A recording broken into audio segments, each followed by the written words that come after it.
Senior सहाफ़ी और column निगार सलीम साफ़ी ने कहा है कि दुनिया में दूसरी सर्द जंग का आगाज हो गया है।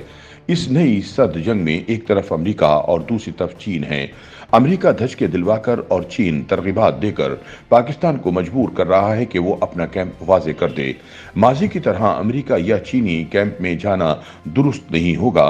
बेहतर यही होगा कि पाकिस्तान अपने आप को दरमियान में रखे ताकि वो किसी एक फरीक के गैज़ो गज़ब का निशाना न बने। अपने एक कॉलम में सलीम साफ़ी कहते हैं कि सोवियत यूनियन के टूट जाने और कम्युनिज्म की शिकस्त के बाद दुनिया में अमेरिका और इसके इत्तेहादियों की तनहा इजारादारी कायम हुई और न्यू वर्ल्ड ऑर्डर वजूद में आया। इस न्यू वर्ल्ड ऑर्डर में अमेरिका को मनमानियों का भरपूर मौका मिला। जब चाहा इराक पर चढ़ाई की, जब जी चाहा अफगानिस्तान में जा घुसा और जब दिल किया मिस्र जैसे ममालिक में अपनी मर्जी की हुकूमतें कायम की। लेकिन अब एक बार फिर वो वक्त आ गया है कि दुनिया एक ताकत की इजारादारी से दोबारा बाइपोलर की तरफ जा रही है। चीन अमेरिका के मुकाबले में एक नई सुपर पावर के तौर पर सामने आया है, जबकि रूस ने भी सदर पुतिन की क़यादत में एक बार फिर खुद को अमेरिका को चैलेंज करने वाली ताकत में बदल दिया है। कई साल से ये मुकाबला जारी है। अमेरिका पूरा जोर लगा रहा है कि दुनिया पर गुज़िश्ता 2 दिहाइयों की तरह इसकी इजारादारी कायम रहे, जबकि चीन चाहता है कि वो अमेरिका की जगह ले ले। इस तरह रूस भी चीनी ब्लॉक के साथ मिलकर दोबारा अमेरिका से सींग फंसाने लगा है। यूं दुनिया एक और सर्द जंग में दाखिल हो गई है और इसका जो मंतकी नतीजा निकलेगा, इसके नतीजे में एक नया वर्ल्ड ऑर्डर जन्म लेगा। सलीम साफ़ी के मुताबिक सरदस्त सर्द जंग में हर फरीक एक कदम आगे बढ़ता है और फिर एक कदम पीछे जाता है। कभी इंतहाई जारहाना अंदाज अपना लेता है और कभी मुदाफाना। इस जंग के फरीक अपने लिए इत्तेहादियों को भी तलाश कर रहे हैं। चीन बाज इश्यूज पर खुलकर अमेरिका को चैलेंज कर देता है तो बाज से मुतालिक खामोशी इख्तियार कर लेता है। यही मामला अमेरिका का भी है। अमेरिकी चीन को अपना नंबर 1 हदफ करार देते हैं, लेकिन साथ ही साथ वो चीन के साथ तिजारत भी कर रहे हैं। रूस ने यूक्रेन के मामले पर बड़ा जारहाना रवैया अपनाया, लेकिन मशरिक़ वस्ता के क़ज़िये में अमेरिका के मुकाबले में इस तरह फ़ाल नहीं जिस तरह के माजी में हुआ करता था। इसी तरह अमेरिका ने यूक्रेन के मामले पर इसकी हुकूमत को अपना प्रॉक्सी बना लिया, लेकिन खुद बराह रास्त अफवाज नहीं भेजी। इस नई और पेचीदा सर्द जंग की वजह से यूरोप और अरब दुनिया के ममालिक भी परेशान हैं कि वो साथ दें तो किसका दें, और जिसका साथ दें वो किस अंदाज में दें। अरब दुनिया और बिलखुसूस सऊदी अरब ने भी अभी तक अपने लिए कैंप का इंतखाब नहीं किया। वो एक तरफ अमेरिका के साथ है, लेकिन दूसरी तरफ अपने मुल्क में बेतहाशा चीनी सरमायाकारी को दावत देकर पहली मर्तबा मोहम्मद बिन सलमान ने यह तासुर कायम कर लिया है कि उनका मुल्क अमरीकी कैंप में नहीं। इसराइल के मामले पर भी सऊदी अरब ने अमेरिका की ख्वाहिश पूरी नहीं की, बल्कि गजा की जंग के हवाले से मोहम्मद बिन सलमान इसराइल के खिलाफ सिफारती महाज पर बयानिया बनाने में कायदाना किरदार अदा कर रहे हैं। सलीम साफ़ी कहते हैं कि पहली सर्द जंग में तकसीम बहुत वाज़ेह थी, लेकिन मौजूदा सर्द जंग में ऐसी सूरत हाल नहीं। मिसाल के तौर पर इंडिया को देख लें, वो चीन के मुकाबले में अमेरिका के लिए फ्रंट लाइन स्टेट बन गया है, लेकिन दूसरी तरफ वो माजी की तरह रूस का भी करीबी इत्तेहादी है।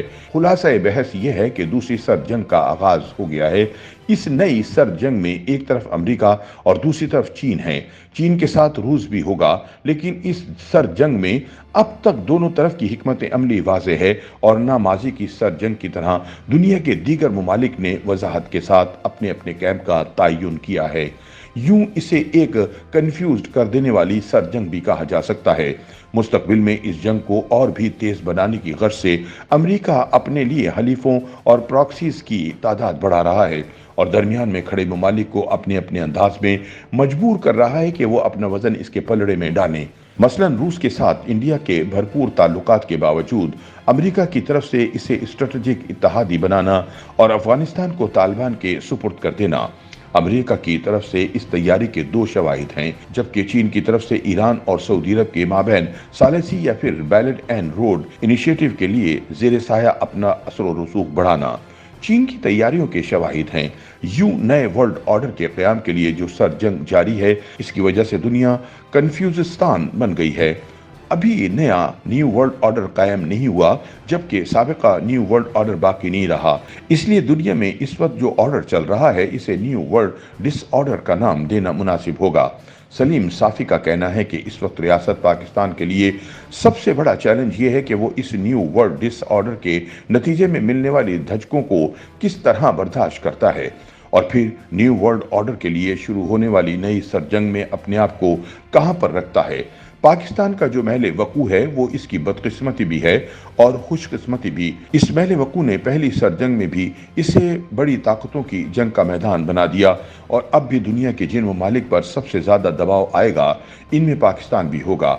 माजी में सोवियत यूनियन का रोकना मकसूद था चूंकि वो अफगानिस्तान तक आ गया था। यूं पाकिस्तान अमेरिका के लिए फ्रंट लाइन स्टेट बन गया और अब की बार मुकाबला चीन से होगा जिसका पाकिस्तान पड़ोसी और करीब तरीन दोस्त है। अमेरिका ने चीन के मुकाबले के लिए इंडिया को चुन लिया है और वो भी पाकिस्तान का पड़ोसी और अजली हरीफ है। दूसरी तरफ इस जंग के लिए एक बार फिर अफगानिस्तान को इस्तेमाल किया जाएगा और पाकिस्तान इसका भी पड़ोसी है। चूंकि फरीक अभी इस सर जंग की तैयारियों में लगे हैं इसलिए खुलकर वो पाकिस्तान से तुम मेरे साथ हो या मेरे मुखालिफ के अंदाज में मुतालबा नहीं करने लगे। लेकिन अगर बसीरत और इत्तेहाद से काम लिया जाए तो अपने महल वकू को मुसीबत की बजाय गनीमत में भी बदला जा सकता है और अपनी जोग्राफियाई हैसियत को दोनों फरीकों से फायदा उठाने के लिए भी इस्तेमाल किया जा सकता है। जब तक दुनिया न्यू वर्ल्ड डिसऑर्डर से गुजर रही है पाकिस्तान नई सर जंग में फरीक बनने से गुरेज करे। अलावा अजीम ये कोशिश करनी चाहिए कि इस नई सर जंग के गर्म पहलुओं का मैदान पाकिस्तान या अफगानिस्तान ना बने। YouTube पर गूगली न्यूज देखने के लिए youtube.com की सर्च बार में गूगली न्यूज टीवी टाइप करें। गूगली न्यूज के पेज पर सुर्ख रंग के सब्सक्रिप्शन वाले बटन पर क्लिक करना ना भूलिए। YouTube पेज पर अपलोड होने वाली वीडियोस से बाखबर रहने के लिए बेल आइकन पर क्लिक कीजिए। आपको हर नई वीडियो के बारे में नोटिफिकेशन मौसूल हो जाएगा।